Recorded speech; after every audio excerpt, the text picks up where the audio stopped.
Assalamualaikum warahmatullahi wabarakatuh. Kami dari kelompok 3, di sini kami akan mempresentasikan tentang perkembangan kota dan desa. Perkenalkan, nama saya Kirani Aska. Nama saya Syafani. Saya Ashanel Hafiz. Saya Nova Zafira. Selamat menyaksikan. Yang pertama ada tahap perkembangan desa, yang dimana terbagi menjadi 3. Yang pertama desa swadaya, yang kedua desa swakarsa, dan yang ketiga ada desa swasembada. Di sini saya akan menjelaskan desa swakarsa. Desa swakarsa adalah desa yang dalam tahap transisi dari desa swadaya menuju desa swakarsa, yang dimana masyarakatnya mulai aktif berpartisipasi dalam pembangunan dan peningkatan kesejahteraan. Pada gambar pertama, menunjukkan kegiatan penyuluhan tentang sertifikasi dan redistribusi tanah. Kegiatan seperti ini menandakan bahwa desa sudah masuk tahap swakarya, yaitu tahap ketika masyarakat mulai aktif mengikuti program pembangunan. Warga dan perangkat desa terlihat bekerjasama untuk mengalami urusan pertanahan. Ini menunjukkan bahwa masyarakat sudah punya kesadaran lebih baik tentang pentingnya administrasi dan pengelolaan tanah. Melalui kegiatan ini, terlihat bahwa desa sudah mampu mengatur kegiatan sendiri, menerima arahan pemerintah, serta berusaha memajukan desa dengan lebih terencana. Pada gambar kedua, menunjukkan sebuah kegiatan pertemuan besar yang dihadiri oleh perangkat desa, tokoh masyarakat, dan warga. Kegiatan seperti ini menunjukkan bahwa desa sudah berada pada tahap swakarya, yaitu tahap ketika masyarakat mulai aktif berpartisipasi dalam pembangunan. Di tahap ini, masyarakat tidak hanya datang sebagai peserta, tapi juga ikut terlibat dalam proses perencanaan dan pengambilan keputusan. Kehadiran banyak warga dalam kegiatan seperti ini menunjukkan bahwa mereka memiliki kesadaran untuk bekerjasama dan memajukan desa. Melalui kegiatan ini, terlihat bahwa desa sudah mampu mengatur acara skala besar, menjalin koordinasi dengan berbagai pihak, serta menunjukkan kekompakan dalam mendukung program pemerintah. Semua ini adalah ciri bahwa desa telah berkembang menuju tahap swakarya, di mana partisipasi dan semangat gotong royong semakin kuat. Nah, selanjutnya teman-teman, ada tahap perkembangan desa pada tahapan swasembada. Mungkin bagi teman-teman yang belum tahu, desa swasembada adalah sebuah desa yang sudah maju dan mampu memenuhi kebutuhan hidupnya sendiri, baik dari segi ekonomi, pangan, maupun fasilitas layanan publik. Nah, di Sulawesi Selatan sendiri, ini ada sebuah desa yang bernama Desa Todopulia, Kecamatan Tanralili, Kabupaten Aros, Sulawesi Selatan. Dia merupakan desa dengan tahapan swasembada. Teman-teman bisa lihat pada gambar, itu ada sebuah hamparan sawah yang sangat luas, karena sawah tersebut tuh menjadi sumber ekonomi bagi warga desa setempat, di mana mereka sangat mengandalkan hasil panen dari padi dan juga jagung. Lalu ada pohon-pohon bambu yang juga menjadi sumber ekonomi kuat di desa tersebut. Lalu juga masyarakat-masyarakat di sana menjalankan sebuah kegiatan-kegiatan sosial, dan juga bahkan gubernur di sana pun ikut mendukung dengan mengunjungi dan memantau langsung desa tersebut. Selanjutnya kita masuk ke ciri-ciri dari desa swasembada.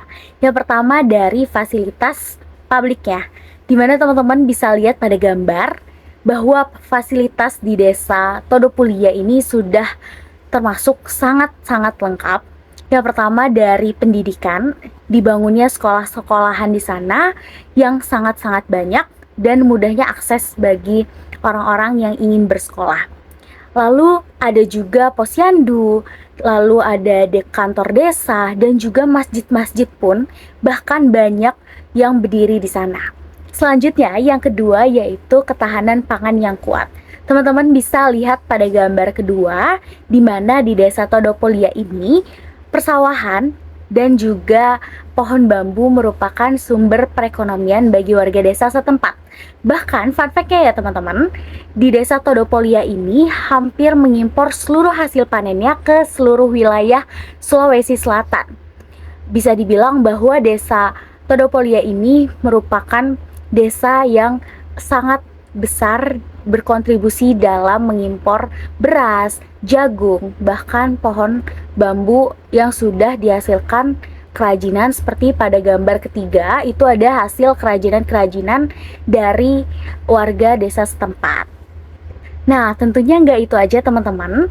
Peran masyarakat di sini juga sangat penting, di mana jika masyarakat aktif melakukan gotong royong, kerja bakti maupun kerjasama, maka desa tersebut pun akan mengalami perkembangan dan akhirnya bisa memasuki tahapan desa swasembada seperti di desa Todopulia.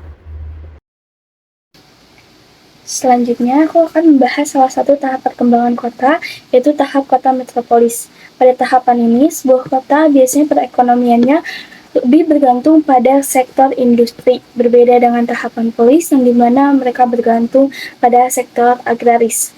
Ciri-ciri tahapan kota ini atau ciri-ciri kota metropolitan itu biasanya populasinya jutaan jiwa atau lebih dari 1 juta jiwa, lalu infrastrukturnya lebih maju, dan mereka biasa menjadi pusat ekonomi, sosial, budaya, dan menjadi pusat aktivitas pendidikan dan kebudayaan. Di sini aku mengambil salah satu kota di Provinsi Sulawesi Selatan, yaitu kota Makassar. Kota Makassar ini bisa dikategorikan sebagai kota metropolitan karena telah memenuhi beberapa kriteria atau ciri-ciri yang aku sebutkan tadi, kayak jumlah penduduk, aktivitas ekonominya, fungsi wilayahnya, dan juga tingkat urbanisasinya. Yang pertama, kota Makassar ini jumlah penduduknya sudah lebih dari 1 juta jiwa. Dan bahkan kawasan metropolitan Maminasata itu lebih dari 2 juta jiwa. Nah, Maminasata ini apa? Maminasata ini itu gabungan dari Makassar, Maros, Sungguh Minasa, dan juga Takalar. Dan jumlah ini sudah memenuhi syarat minimal untuk disebut sebagai wilayah metropolitan di Indonesia. Yang kedua yaitu pusat kegiatan ekonomi dan industri. Makassar ini menjadi pusat perdagangan, jasa, dan industri yang terbesar di Indonesia bagian timur. Banyak sekali kantor perusahaan besar, pelabuhan utama seperti Pelabuhan Soekarno-Hatta di Makassar, dan juga banyak sekali kawasan industri yang lokasinya ada di kota Makassar ini. Kegiatan ekonomi di kota Makassar ini juga berpengaruh besar terhadap kota-kota di sekitarnya seperti kota Maros dan juga kota Goa. Selanjutnya yang ketiga yaitu fungsi kota yang kompleks. Makassar ini berperan sebagai pusat pemerintahan, pendidikan, kesehatan, dan juga pusat transportasi untuk wilayah Indonesia bagian timur. Contohnya itu terdapat universitas besar di Makassar, yaitu Universitas Hasanuddin. Rumah sakit rujukan juga ada di kota ini, dan juga ada Bandara Internasional Sultan Hasanuddin. Yang keempat, yaitu tingkat urbanisasi dan infrastruktur yang tinggi. Pembangunan infrastruktur sangat maju, seperti tadi ada Bandara Internasional Sultan Hasanuddin, Pelabuhan Soekarno-Hatta. Di sini juga ada jalan tol, bandara, pusat perbelanjaan, dan juga kawasan perumahan yang modern. Banyak juga penduduk daerah lain yang datang ke daerah Makassar ini untuk bekerja, kuliah, atau berdagang yang menyebabkan tingkat urbanisasi di kota ini sangat tinggi.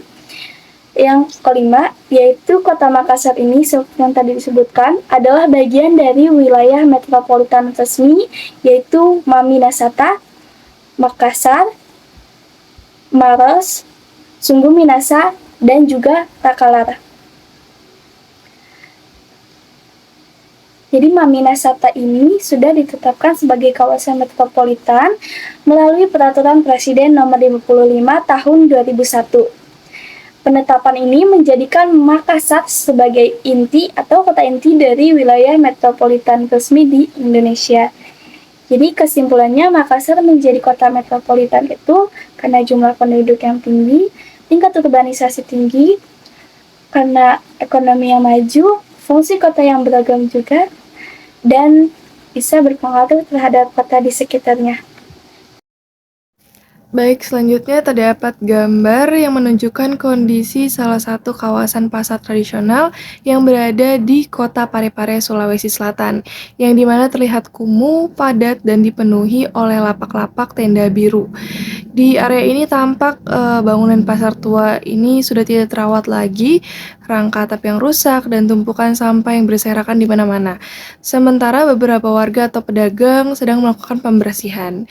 Yang pastinya kondisi ini menggambarkan ciri dari perkotaan yang memasuki tahap tiranopolis menurut teori perkembangan kota, yakni ditandai oleh lingkungan padat dan tidak teratur, dominasi sektor informal, kemunduran infrastruktur, serta masalah kebersihan akibat pertumbuhan kota yang tidak terencana.